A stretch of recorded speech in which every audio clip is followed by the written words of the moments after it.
Hello friends, in this video let us see about neutron diffraction. First let us see some introduction about neutron diffraction.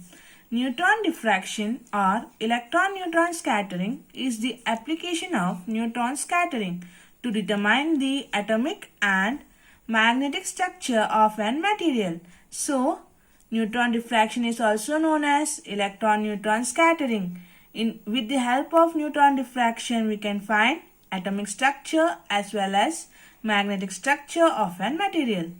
A sample to be examined is placed in a beam of thermal or cold neutron to obtain a diffraction pattern that provides information of the structure of a material. So, in neutron diffraction, the sample which is to be examined is placed under a thermal or cold neutron to obtain a different type of diffraction pattern.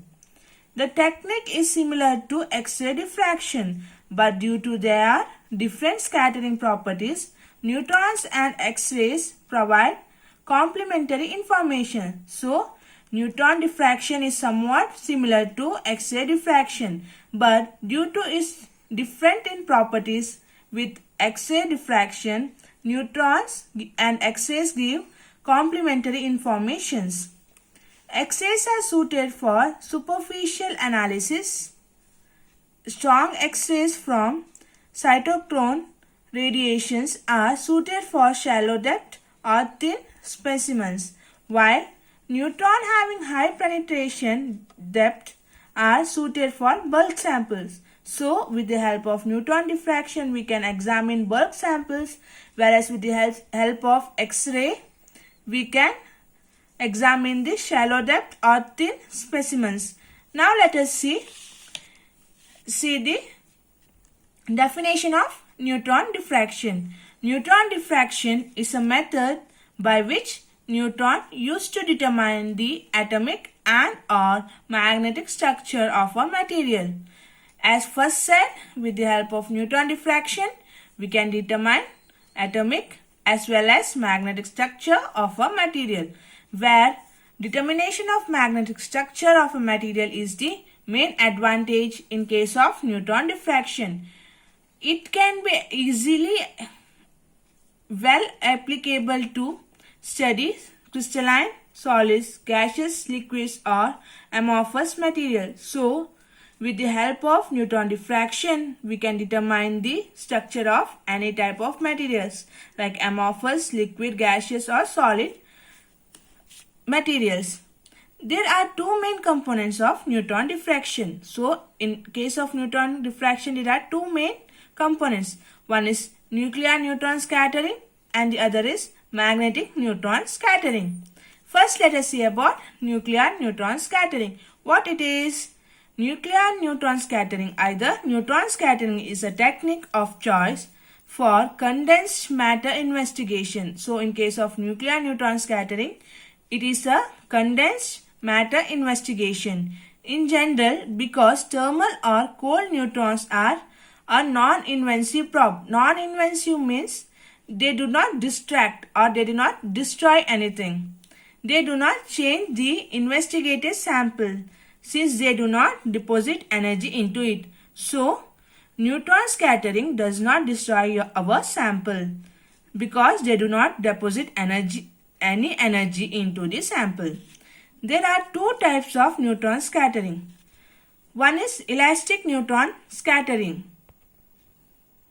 The second one is quasi-elastic or inelastic neutron scattering. Let us see about elastic neutron scattering. What it is? A definition: an elastic scattering reaction between a neutron and a target nucleus. There is no energy transfer into the nuclear excitation. This type of diffraction pattern is known as elastic neutron scattering. So, in elastic neutron scattering, there will be no transfer of energy between the target nucleus and a neutron.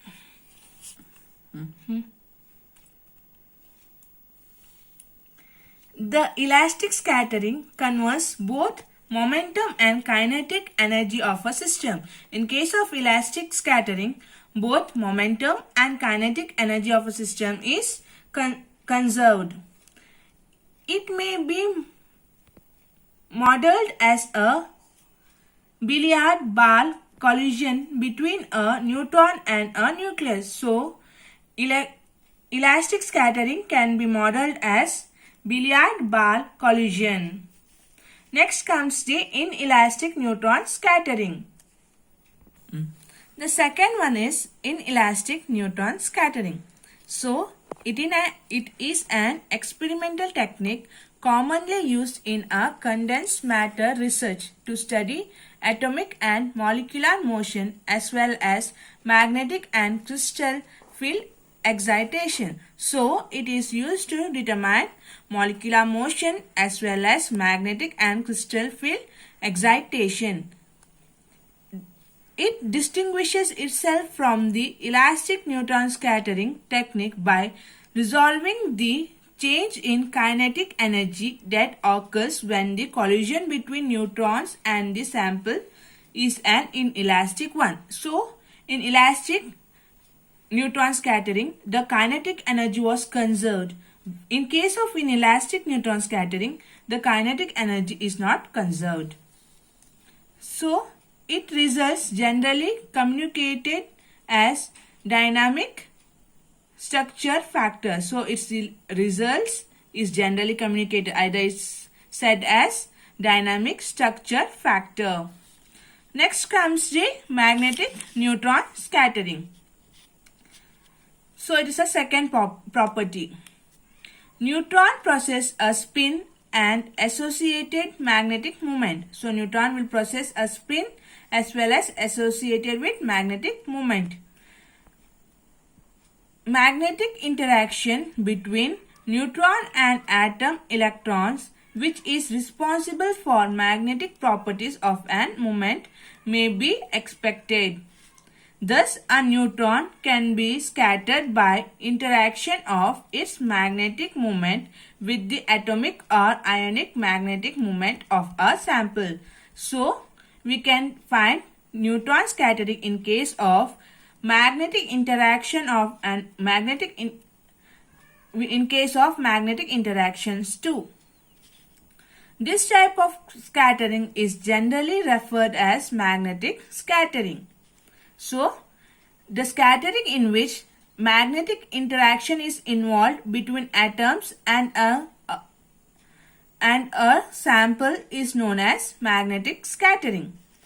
Now, let us see the application of neutron scattering or the neutron diffraction.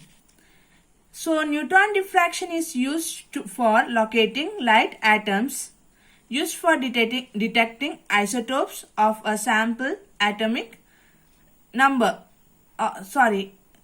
Used to detect isotopes of same atomic number. Neutron activation analysis (NAA) is a nuclear process used for determining the concentration of elements in a vast amount of material. So, neutron diffraction is also used to determine concentration of an element. The high penetrating measure bulk properties can be benefit from large samples. The main disadvantage is to study the magnetic property of the compounds compressed to transition metal series. Thank you for watching. Please like and subscribe.